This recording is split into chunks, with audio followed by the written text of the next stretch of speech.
তিনি যা দাবি করছেন এবং বাস্তবে যা হচ্ছে দুটো কি প্রায় সমান, মানে এক, নাকি আকাশ আর পাতালের পার্থক্য রয়েছে? Trump is in a dream. সত্যি কি ট্রাম্প স্বপ্নের মধ্যে বাস করছেন? I am permanently opening the Strait of Hormuz. I am doing it for them also and the world. তারা আমাকে কথা দিয়েছে যে তারা আর ইরানকে কোনো অস্ত্র পাঠাবে না।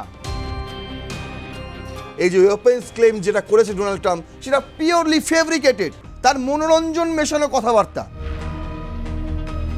এই জাহাজটি একবার নয় দুবার হরমুজ প্রণালী পেরোতে গিয়ে বাধার সম্মুখীন হয় মার্কিন যুক্তরাষ্ট্রে।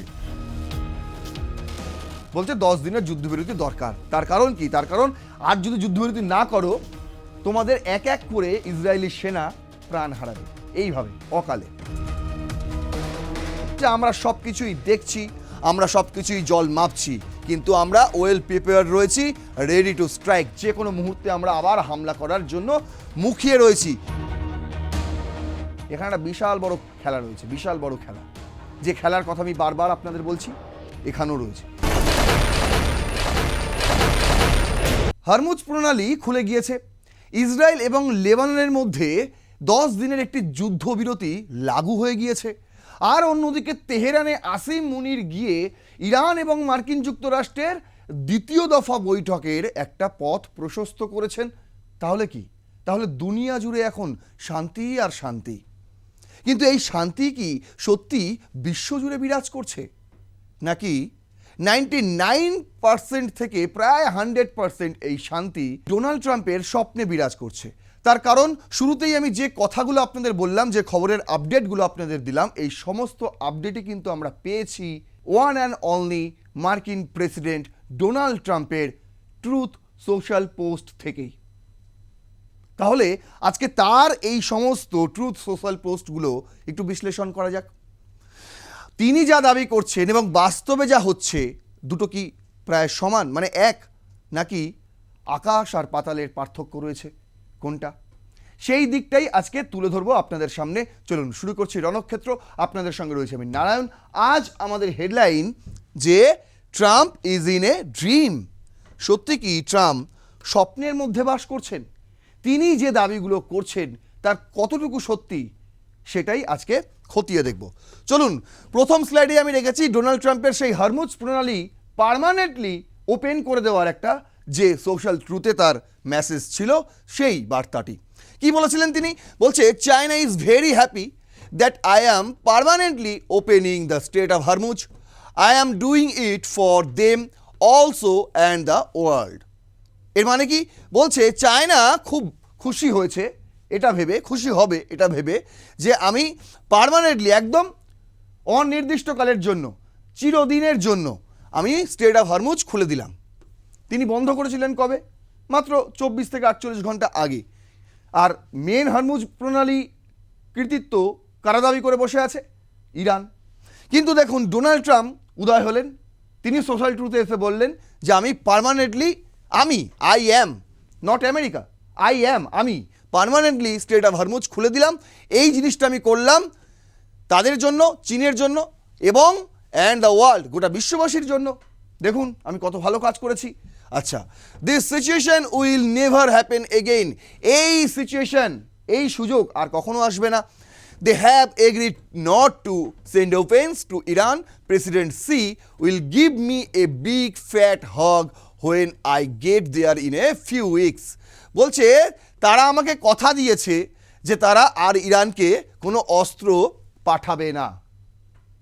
ডোনাল্ড ট্রাম্প যে সোশ্যাল ট্রুথের পোস্টে তিনি দাবি করছেন যে আমি পার্মানেন্টলি স্ট্রেট অফ হরমুজ খুলে দিলাম, তারপরেই সেই একই পোস্টে তিনি দাবি করছেন এটা চীনের জন্য খুবই একটা আনন্দদায়ক খবর, শুভ খবর।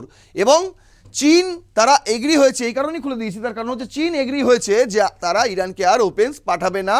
এবং শি জিনপিং আমাকে একটা বড় মোটাসোটা হাক করবে যখন আমি কয়েক সপ্তাহের মধ্যেই বেজিং পৌঁছবো। তার একটা বেজিংয়ের সফর রয়েছে, শি জিনপিংয়ের সঙ্গে একটা বৈঠকের গল্প রয়েছে, সবটাই ছিল এই মাসের মধ্যেই হয়তো ছিল, মার্চেই ছিল, কিন্তু দেখুন টাইম চেঞ্জ হয়ে গেছে। তার কারণ হচ্ছে এই যুদ্ধ।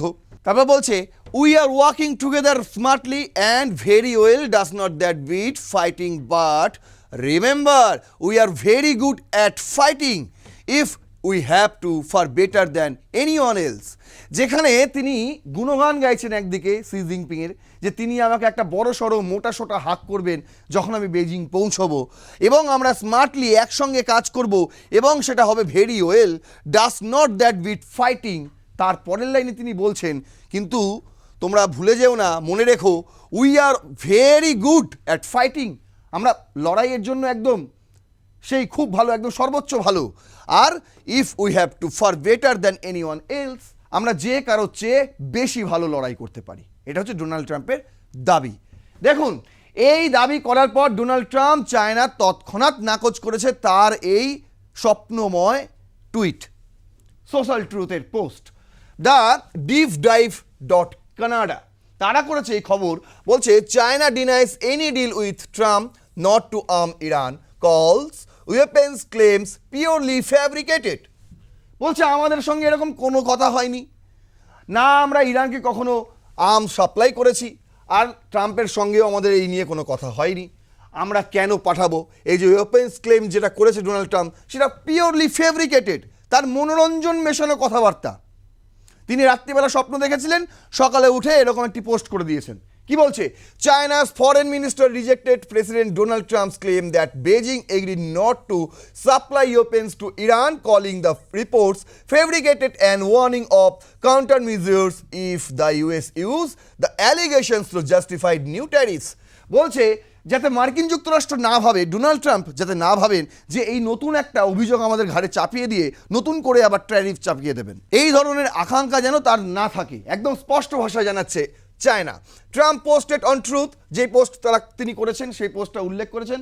তারপর লিখছে স্পোকস পারসন গুয়া জিয়াখুন, এই সেই ব্যক্তি চায়না ইংলিশ থেকে সেই টুইট করেছে, যেই টুইট ধরে the deep dive dot Canada এই খবর করছে। বলছে জুয়া জিয়াখুন told a press briefing April 14 that reports of Chinese military support for Iran were purely fabricated, warning that China would respond with countermeasures if Washington imposed tariffs on the basis of the accusations. A day earlier, Gua called the same reports groundless, smears and miscellaneous associations. এটা লজ্জাজনক এবং যার ভিত্তি নেই এরকম Donald Trump দাবি করছেন তার বক্তব্য। একই সঙ্গে, এটা আগে বলেছিলেন, একই সঙ্গে তারপরেই তিনি বলছেন যে চায়না এই ধরনের কোনো অভিযোগকে সমর্থন করে না। যদি ডোনাল্ড ট্রাম্প মনে করেন যে এই একটা অভিযোগ ঘাড়ে চাপিয়ে দিয়ে চায়নার ওপর আবার নতুন করে ট্যারিফ চাপাবো, তাহলে এই স্বপ্ন ডোনাল্ড ট্রাম্প মার্কিন যুক্তরাষ্ট্রে বসেই দেখুন, মার্কিন যুক্তরাষ্ট্রেই তিনি এই স্বপ্ন সত্যি মনে করুন, চায়নাতে আসবেন না এই স্বপ্ন নিয়ে, পরিষ্কার ভাষায় জানাচ্ছেন চায়নার মুখপাত্র। এই গেল অস্ত্র পাঠানোর গল্প। এবার আসছি হরমুজ প্রণালী খুলে দেওয়ার গল্পে। দেখুন, মিডল ইস্ট আই তারা করেছে US navy forces 8 Iran linked tankers two turn back. 14 তারিখ বলেছিলেন ডোনাল্ড ট্রাম্প আমরা এটা খুলে দিচ্ছি, ডোনাল্ড ট্রাম্প বলেছিলেন হরমুজ প্রণালী খুলে দিচ্ছি, চীন খুব খুশি হবে। কিন্তু 15 তারিখ মিডল ইস্ট আই খবর করেছে যে ইউএস নেভি ফোর্সেস 8টি ইরান লিঙ্কড ট্যাঙ্কার্স তারা টার্ন ব্যাক করিয়ে দিয়েছে, হরমুজ প্রণালী পেরোতে দেয়নি। অন্যদিকে দেখুন, সাউথ চায়না মর্নিং পোস্ট তারা একটা হেডলাইন করেছে Chinese tanker retreats twice from US Hormuz blockade in 48 hours. শোনা যাচ্ছে যে 8টি জাহাজ, যে 8টি ট্যাঙ্কার্স তারা টার্ন ব্যাক করেছে ইউএস, সেই 8টি নাকি চায়নাতেই যাচ্ছিল। কি হলো গল্প? দেখুন, শুরুতেই রিচ স্ট্যারি বলে একটি ভেসেলস রয়েছে, যে ভেসেলসটাকে আগে থেকেই মার্কিন যুক্তরাষ্ট্র নিষেধাজ্ঞার খাতাতে রেখে দিয়েছিল। তার কারণ এই ভেসেল করেই ইরান থেকে চীনে ম্যাক্সিমাম অয়েল এবং ক্রুড অয়েল এবং যা গ্যাস ট্যাস রয়েছে সেগুলো যেত। তাই বলছে while the rich study did not visit an Iranian port, it is on a US blacklist for allegedly helping Tehran evade sanctions. The rich steady sailed east through the Strait of Hormuz into the Gulf of Oman around 2 a.m. local time on Tuesday, according to data from Mingkun Technology, a Chongqing-based maritime information provider. এই যে মিংকুন টেকনোলজির একটি ছবি আপনাদের এখনই দেখাচ্ছি, দেখুন ছবিটা দেখলে স্পষ্ট হয়ে যাবে যেটা বলতে চেয়েছে সাউথ চায়না মর্নিং পোস্ট। তারা বলছে কি দুটোর সময়, ভোর দুটোর সময় রওনা দিয়েছিল এটি কোথা থেকে, গালফ অফ ওমান থেকে, কিন্তু তারা ব্যাক করতে বাধ্য হয়। আপনারা দেখতে পাচ্ছেন সেই ছবিতে ফুটে উঠেছে মিংকুন টেকনোলজির, একবার দুবার নয় দুবার ব্যাক করেছে, যেমনটা বলছে সাউথ চায়না মর্নিং পোস্ট। বলছে কি টুয়াইস, মানে একবার নয় দুবার। কি বলছে, it made a U turn at about 3 p.m. and made its way back through the strait. As of Wednesday evening, the rich story was anchored southwest of Iran's Larak Iceland. তারপর কি বলছে, the US sanctioned vessels which files the flag landwalk African nations Malawi is reportedly carrying about প্রায় 2.5 lakh barrel of methanol it picked up in the UAE. আচ্ছা, Reuters reported that the Chinese-owned tanker was one of at least 8 ships that tried to cross the waterway on Tuesday. মঙ্গলবার যে 8টি জাহাজকে turn over করানো হয়েছিল, turn back করানো হয়েছিল, তার মধ্যেই কিন্তু একটি জাহাজ ছিল এই জাহাজটি, যার নাম রিচ স্টেডি। এই জাহাজটি একবার নয় দুবার হরমুজ প্রণালী পেরোতে গিয়ে বাধার সম্মুখীন হয় মার্কিন যুক্তরাষ্ট্রের। কখন, যখন ডোনাল্ড ট্রাম্প এই বক্তব্য বলে দিয়েছেন যে হরমুজ প্রণালী আমি খুলে দিয়েছি, তারপরে পরেই। অন্যদিকে দেখুন বলছে এই জাহাজটিকে আগে থেকেই স্যাংশন করে রাখা হয়েছিল, যদিও এই জাহাজটি আসছিল কোথা থেকে, আফ্রিকান নেশনস মালবি, সেখানের ফ্ল্যাগ লাগানো ছিল। বলা হচ্ছে ইউএইর পোর্ট থেকে তারা নাকি 2.5 লাখ ব্যারেল মেথানল নিয়ে আসছিল, ইরানের বন্দর থেকে কিছুই তারা তোলেনি। যদি তারা রাস্তায় আসার পথে বাধার সম্মুখীন হয় এবং ইরানের বন্দরে তারা নোঙর করে দাঁড়ায়, সেই কারণে তাদেরকে হরমুজ প্রণালী পেরোতে দেওয়া হয়নি। একটি নয়, এরকম 8টি চাইনিজ ভেসেলকে পেরোতে দেওয়া হয়নি, যেটা ইরানিয়ান ফোর্স তারা টুইট করে বলছে US navy forces 8 Iranian ships to China to turn back. Iran's firm warning continue to the blockade and we will shut down the Persian Gulf of Oman and Red Sea. We will defend our sovereignty with full force. আমরা আমাদের সার্বভৌমত্ব টিকিয়ে রাখবো আমাদের পুরো শক্তি দিয়ে। Iran বলছে যে যদি তোমরা এই ধরনের ছলনা করতে থাকো, হরমুজ প্রণালী দিয়ে সব জাহাজকে আটকে দিতে থাকো, তাহলে কিন্তু আমরা এবার পুরো পার্সিয়ান গালফের দখল নেব এবং আমরা গালফ অফ ওমানের দখল নেব, আর অন্যদিকে রেড সিওর দখল নেব। সব কিছু থেকেই আমরা কিন্তু বন্ধ করে দেবো, সব জ্যাম করে দেবো, কোথা থেকেও কিছু যেতে পারবেন না। ইরানের স্পষ্ট ভাষায় হুমকি। এবার আসুন, বলছে রাশিয়ান আর্মি, তারা টুইট করে একটা জানিয়েছে, ইনি হচ্ছেন ক্রেমলিন মুখপাত্র দিমিত্রি পেসকভ। তিনি কি বলেছেন, তিনি একটি বক্তব্য রেখেছেন যা সোশ্যাল মিডিয়ায় ভাইরাল হয়ে গিয়েছে। কি সেই বক্তব্য, বলছে the Kremlin confirms Vladimir Putin is preparing for strategic visit to China. No talks, no handshake, no meeting planned with Donald Trump. Silence speaks louder than words. Global alignments are shifting quietly. Power moves are being made behind closed doors. The world. Dmitry Peskov তিনি স্পষ্ট ভাষায় জানিয়ে দিয়েছেন, হয়তো যে সময় Donald Trump বেজিংয়ে থাকবেন ঠিক সেই সময়ও রাশিয়ার প্রেসিডেন্ট ভ্লাদিমির পুতিন তারও বেজিং যাওয়ার কথা। কিন্তু দিমিত্রি পেসকভ তিনি জানাচ্ছেন যে ভ্লাদিমির পুতিন বেজিংয়ে যাবেন ঠিকই, কিন্তু ডোনাল্ড ট্রাম্পের সঙ্গে কোনো রকম কথাও বলবেন না, কোনো রকম হ্যান্ডশেকও করবেন না, কোনো রকম মিটিংয়েরও প্ল্যান নেই। তার কারণ সাইলেন্স, নিস্তব্ধতাই অনেক কিছু বলে দেয়। আর গ্লোবাল অ্যারেঞ্জমেন্টস আর শিফটিং কোয়াইটলি, আপনার রাজত্ব আর আপনার কাছে নেই, খুব সহজে পরিবর্তন হয়ে যাচ্ছে, যেটা আপনাদের আমি বুঝিয়েছি গত কয়েকটি এপিসোডে যে কিভাবে শিফট হয়ে যাচ্ছে পাওয়ার এই ইরান মধ্যপ্রাচ্য যুদ্ধের কারণে। গত এপিসোডে আরও ভালো করে আপনাদের বুঝিয়েছি যে মার্কিন যুক্তরাষ্ট্র ফায়দা তুলতে এসে এখন তাদেরই অস্তিত্বের লড়াই লড়তে হচ্ছে, আর অন্যদিকে ইরান অস্তিত্বের লড়াই লড়তে গিয়ে বেশ কিছু ফায়দা তুলে নেওয়ার চেষ্টা করছে এই যুদ্ধ থেকে। শুধু রাশিয়া নয়, ইতালির দিকে একটু নজর রাখুন। ওয়ান ইন্ডিয়া করেছে Georgia Meloni hits back at Trump says no one throws nuclear threats like Washington.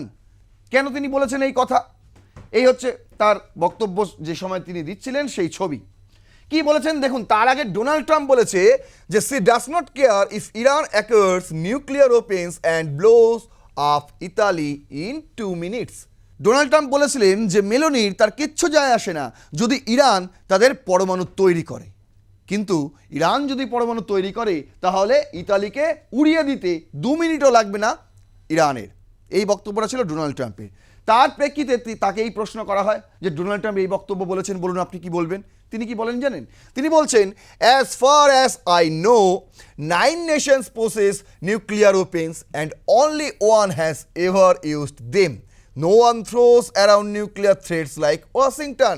বলছে আমি যতটুকু জানি 9টি দেশের কাছে নিউক্লিয়ার ওপেন রয়েছে, কিন্তু এখনো পর্যন্ত এটির ব্যবহার করেছে একটি মাত্র দেশ।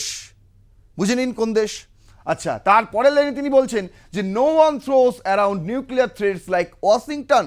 ওয়াশিংটনের মতো নিউক্লিয়ার থ্রেট আর কোনো দেশ দেয় না। এটা ইতালির প্রধানমন্ত্রী বলছেন, কারণ তিনি পাকিস্তানকে অত ভালো করে হয়তো জানেন না, সেই কারণে তিনি বলছেন।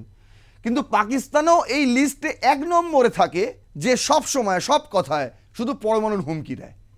আর আমেরিকা হয়তো দিত না এর আগে কখনো, এখন দেয়। তার কারণ হচ্ছে এখন আমেরিকার প্রেসিডেন্ট এই হচ্ছে স্বপ্নময় ডোনাল্ড ট্রাম্প। তার খুব ভালো লাগে, তাই তিনি যখন তখন বলেন একটা সভ্যতা ধ্বংস করে দেবো, পারমাণবিক হুমকি দেন। উড়িয়ে দিয়েছেন ট্রাম্পের এই বক্তব্য। এবার আসুন ডোনাল্ড ট্রাম্পের ইসরায়েল লেবাননের যে তিনি যুদ্ধবিরতি করেছেন বলে দাবি করছেন সেই বিষয়টা একটু নজর রাখি এবং বোঝার চেষ্টা করি ডোনাল্ড ট্রাম্পের যে সোশ্যাল ট্রুথের পোস্ট তার সঙ্গে বাস্তবের মিল কতটা রয়েছে।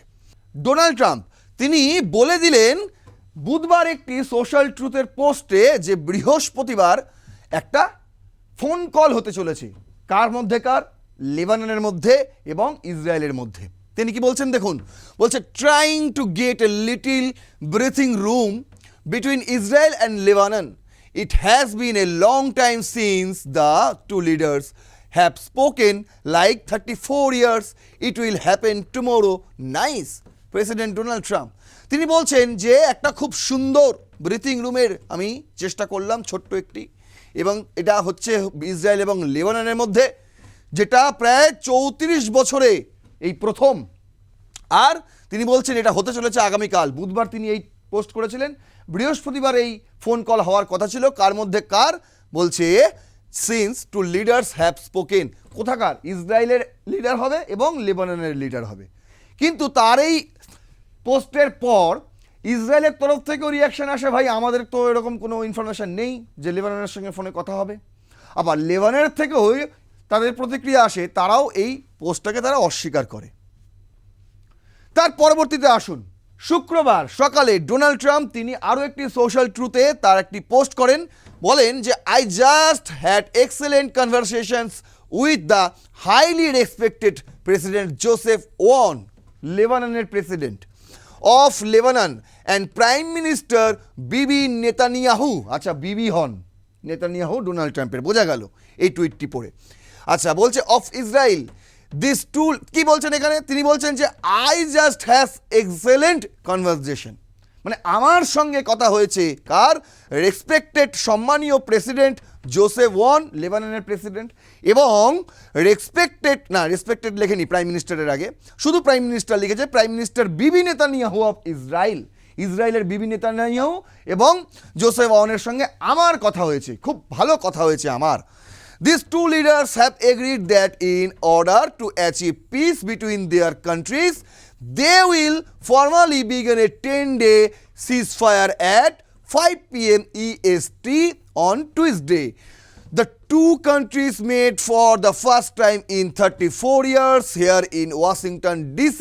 এই যে বক্তব্যটা তিনি রেখেছেন, এই গল্পটাই হচ্ছে আসল গল্প, সেটা আপনাদের বলবো। তিনি বলছেন যে 34 বছর পর গত মঙ্গলবার মানে 14ই এপ্রিল তারা মুখোমুখি হয়েছিল ওয়াশিংটন ডিসিতে। কারা মুখোমুখি হয়েছিল সেটাও আপনাদের জানাবো। জোসেফ ওয়ান এবং নেতানিয়াহু কিন্তু মুখোমুখি হননি। আচ্ছা, তার তার আগে তিনি বলছেন 10 দিনের সিজফায়ার তারা এগ্রি হয়েছে, মানে আমার কথা হয়েছে অন্যের সঙ্গে তিনিও এগ্রি হয়েছেন, আমার কথা হয়েছে নেতানিয়াহুর সঙ্গে তিনিও এগ্রি হয়েছেন। কিন্তু লেবাননে যারা যুদ্ধ করছে, যাদের বিরুদ্ধে যুদ্ধ করছে ইসরায়েল, সেই হিজবুল্লাহ, তারা কি সম্মতি জানিয়েছে এই 10 দিনের যুদ্ধবিরতিতে? সেই প্রশ্নের উত্তরও আপনাদের জানাবো। দেখুন কি বলছে, with our great secretary of state Marco Rubio, I have directed Vice President J.D. Vance and Secretary of State Rubio together with the Chairman of the Joint Chiefs of Staff, Dan Rezin Kenny, to work with Israel and Lebanon to achieve a lasting peace. It has been my honor to serve 9 wars across the world and this will be my 10th. মানে এর আগে আমি 9টা এরকম যুদ্ধবিরতি করিয়ে দিয়েছি, এবার এইটা আমার 10 নম্বর হতে চলেছে। So let's get it done. President Donald Trump তিনি বলছেন যে আমার সেই বৈঠকে, ওয়াশিংটন ডিসির বৈঠকে আমার এতজন উপস্থিত ছিল, রুবিও উপস্থিত ছিল, জেডি ভান্স উপস্থিত ছিল। চলুন তাহলে একবার 14 তারিখের বৈঠকটা একটু নজর রাখি। রয়টার্স করেছিল খবর, বলছে US host rare Israel Lebanon talks progress unclear. যে খবর মানে যে নির্যাস, এই বৈঠকের নির্যাস আমি এর আগেই একটি এপিসোডে আপনাদের দিয়েছিলাম যে সেই বৈঠকও ব্যর্থ, ইসলামাবাদের বৈঠকের মতন ওয়াশিংটন ডিসির বৈঠকও ব্যর্থ হয়েছিল। কিন্তু এখন দেখুন ডোনাল্ড ট্রাম্প সেই বৈঠকটাকে তুলে ধরে তিনি বলতে চাইছেন যে তারা 10 দিনের যুদ্ধবিরতিতে চলে এসছে এবং আমার সঙ্গে কথা হয়েছে, কার সঙ্গে কার, ইসরায়েলের প্রধানমন্ত্রী এবং লেবাননের প্রেসিডেন্টের। দেখুন কি হয়েছিল বৈঠকে, পুরো বিস্তারিত তথ্য আপনাদের সামনে রেখেছি। বলছে মার্কিন পররাষ্ট্রমন্ত্রী মার্কো রুবিওর সভাপতিত্বে এই ঐতিহাসিক বৈঠকটি অনুষ্ঠিত হয়। বৈঠকে যুক্তরাষ্ট্রে নিযুক্ত ইসরায়েলি রাষ্ট্রদূত ইএচিএল লাইটার এবং লেবাননের রাষ্ট্রদূত নাদা হামাদে মোয়াদ সরাসরি অংশগ্রহণ করেন। বুঝতে পারছেন কারা করেছিলেন? জোসেফ ওয়ানও করেননি, নেতানিয়াহু করেননি, বরং মার্কিন যুক্তরাষ্ট্রে নিযুক্ত ইসরায়েলের রাষ্ট্রদূত এবং লেবাননের রাষ্ট্রদূত মুখোমুখি হয়েছিলেন। বলছে 1993 সালের পর এটিই ছিল দুই দেশের মধ্যে প্রথম সরাসরি উচ্চ পর্যায়ের কূটনৈতিক বৈঠক। প্রায় 2 ঘন্টা স্থায়ী এই আলোচনাকে মার্কিন পক্ষ থেকে প্রোডাক্টিভ বলে বর্ণনা করা হয়েছে। দুই পক্ষই ভবিষ্যতে নিয়মিত সরাসরি আলোচনা চালিয়ে যাওয়ার বিষয়ে একমত পোষণ করেছে। কিন্তু নির্যাস কি বেরিয়েছিল? তখনও নির্যাস বেরোয়নি। কি হয়েছিল বলছে, উভয় পক্ষের মূল অবস্থান কি ছিল? বৈঠকে লেবানন দ্রুত যুদ্ধবিরতি এবং চলমান মানবিক সংকটের সমাধান দাবি জানিয়েছিলেন। অন্যদিকে ইসরায়েল পক্ষ থেকে মূলত হিজবুল্লাহর নিরস্ত্রীকরণ এবং তাদের নিরাপত্তার বিষয়টির ওপর জোর দেওয়ার দাবি জানিয়েছিল ইসরায়েল, যে হেজবুল্লাহর কাছে যাতে কোনো রকম অস্ত্র না থাকে। দেখুন এই বৈঠকের পর হেজবুল্লাহর কি রিয়াকশন ছিল। হিজবুল্লাহ 14 এপ্রিল ওয়াশিংটনের বৈঠকে সার্বভৌমত্বের লঙ্ঘন এবং ইসরায়েলকে রাষ্ট্র হিসেবে স্বীকৃতি দেওয়ার এক গোপন প্রচেষ্টা হিসেবে বর্ণনা করে এর তীব্র বিরোধিতা করেছে। বলছে ইসরায়েলের সঙ্গে আমরা কেন বৈঠক করব? ইসরায়েলকে কোনো দেশ? এই প্রশ্ন তুলে দিয়েছিল হিজবুল্লাহ এই 14 তারিখে ওয়াশিংটন ডিসির বৈঠকের পরপরই। তারা এই আলোচনার প্রতিবাদে উত্তর ইসরায়েলের রকেট হামলা চালিয়েছে এবং স্পষ্ট করে দিয়েছে যে মাঠ পর্যায়ের লড়াই বজায় রেখেই তারা যে কোনো রাজনৈতিক চাপ মোকাবিলা করবে। একটি ছবি আপনাদের দেখাচ্ছি, দেখুন এই ছবি হচ্ছে উত্তর ইসরায়েলের ছবি। এই ছবি টুইট করে হেজবুল্লাহ দাবি করেছে তারা এখনো পর্যন্ত এই হামলায় নাকি 81 জন ইসরায়েলি সেনাকে তারা হত্যা করতে পেরেছে। দেখলেন? আর এর পরেই ডোনাল্ড ট্রাম্পের এই পোস্ট, বলছে 10 দিনের যুদ্ধবিরতি দরকার। তার কারণ কি? তার কারণ আর যদি যুদ্ধবিরতি না করো তোমাদের এক এক করে ইসরায়েলি সেনা প্রাণ হারাবে এইভাবে অকালে। বলছে 10 দিনের যুদ্ধবিরতির পর কি হলো? ঘোষিত 10 দিনের যুদ্ধবিরতিকে হিজবুল্লাহ তাদের সামরিক দৃঢ়তার ফলে অর্জিত একটি ঐতিহাসিক বিজয় হিসেবে দাবি করছে হিজবুল্লাহ ডোনাল্ড ট্রাম্পের এই পোস্টটিকে। আর তবে তারা নিরস্ত্রীকরণের শর্ত সরাসরি প্রত্যাখ্যান করেছে এবং সাফ জানিয়ে দিয়েছে যতক্ষণ পর্যন্ত দক্ষিণ লেবানন থেকে ইসরায়েলি সেনা প্রত্যাহার না হবে ততক্ষণ তারা অস্ত্র ত্যাগ করবে না। আগে লেবানন থেকে ইসরায়েল মার্কিন সেনা তোমরা সরাও, তারপর আমরা অস্ত্র মাটিতে ফেলবো, তার আগে সরাবো না। আর অন্যদিকে তেহরানে যে আসিম মুনির গিয়েছিলেন সেখানে ইরানের প্রতিনিধিরা, ইরানের পররাষ্ট্রমন্ত্রী আব্বাস আরাকচি জানিয়ে দিয়েছেন যখন সম্পূর্ণ লেবাননে হামলা রুখে যাবে তখনই আমরা দ্বিতীয় দফার বৈঠকে রাজি হব। আসিম মুনির কেন গিয়েছিলেন জানেন? এখানে একটা বিশাল বড় খেলা রয়েছে, বিশাল বড় খেলা, যে খেলার কথা আমি বারবার আপনাদের বলছি এখানেও রয়েছে। এই খেলার গল্পটা অবশ্যই আপনাদের জানাবো আগামী এপিসোডে। আজকের এপিসোডে লাস্ট স্লাইডে শুধু আপনাদের জানিয়ে দিই যে আইডিএফ কি বলছে। এই এত কিছু ঘটার পর ইসরায়েলি সেনা তারা কি বলছে। দ্য ইকোনমিক্স টাইমস বলছে যে well prepared, ready to strike, IDF maintains combat readiness during Iran talks. বলছে আমরা সব কিছুই দেখছি, আমরা সব কিছুই জল মাপছি, কিন্তু আমরা ওয়েল প্রিপেয়ার রয়েছি, রেডি টু স্ট্রাইক, যে কোনো মুহূর্তে আমরা আবার হামলা করার জন্য মুখিয়ে রয়েছি। কে বলছেন? বলছে Israeli military spokesperson said a Wednesday that Israel is monitoring ceasefire talks with Iran but prepared to return to attack powerfully and quickly if required. US President Donald Trump said the war he launched it with Israel on war Iran was close to over as the army chief of military Pakistan arrived in Tehran to try to prevent a renewal of the conflict. The diplomatic push came as US and Iranian officials waved and returned to Pakistan for further talks after negotiations there ended on Sunday without a breakthrough. পুরো গল্পটা বলে দিয়েছে। আর IDF বলছে যে আমরা যে কোনো মুহূর্তে অ্যাটাক করতে পারি। অন্যদিকে পাকিস্তানের আসিম মুনির তারা এখন তেহরানে গিয়েছিলে, এবার গিয়ে সেখানে তাদেরকে ইরানকে একটু ভুল বোঝানোর চেষ্টা করেছে। ইরান ভুল বোঝেনি, ইরানের শর্ত চাপিয়ে দিয়েছে। এখন দেখা যাক দ্বিতীয় দফার বৈঠকটা কখন হয় ইরান এবং মার্কিন যুক্তরাষ্ট্রের মধ্যে। আপাতত যুদ্ধবিরতি 22 তারিখ পর্যন্ত, ততক্ষণ পর্যন্ত কি হয়। এখনো পর্যন্ত মেজর কিরকম হামলা হয়নি। সবচেয়ে বড় হামলা এটাই হয়েছে উত্তর ইসরায়েলে, যে ছবি আপনাদের দেখালাম, যেখানে হেজবুল্লাহ দাবি করছে 81 জন ইসরায়েলি সেনা আইডিএফ কর্মীর মৃত্যু হয়েছে, হত্যা করা হয়ে গিয়েছে। সেই দাবি কতটা সত্যি সেটাও কিন্তু যাচাই করার প্রয়োজন রয়েছে। তাহলে আগামীতে কি হতে চলেছে সেটাও আপনারা জানতে পারবেন রণক্ষেত্রের পরবর্তী এপিসোডে। তবে অবশ্যই আপনাদের কথা দিচ্ছি, পাকিস্তানের স্বার্থ যে কিভাবে জড়িয়ে রয়েছে এই ইরান এবং মার্কিন যুক্তরাষ্ট্রের যুদ্ধবিরতিতে, সেই বিষয়টা অবশ্যই আপনাদের জানাবো। এই বিষয়টি যদি ভালো লাগে অবশ্যই লাইক করবেন, আপনাদের মতামত জানাবেন, শেয়ার করবেন প্রচুরভাবে। আপনারা শেয়ার করেন না, কমেন্ট করেন, লাইক করেন, কিন্তু শেয়ার খুব কম করেন। তাই আজকে রিকোয়েস্ট করছি একটু বেশি করে শেয়ার করবেন, যাতে আরও মানুষের কাছে এই ভিডিও পৌঁছে যায় এবং সঠিক তথ্য প্রত্যেকটা মানুষ যেন ঘরে বসে পেয়ে যায়। এটাই আমাদের প্রচেষ্টা। দেখতে থাকুন রণক্ষেত্র। জয় হিন্দ, বন্দে মাতরম।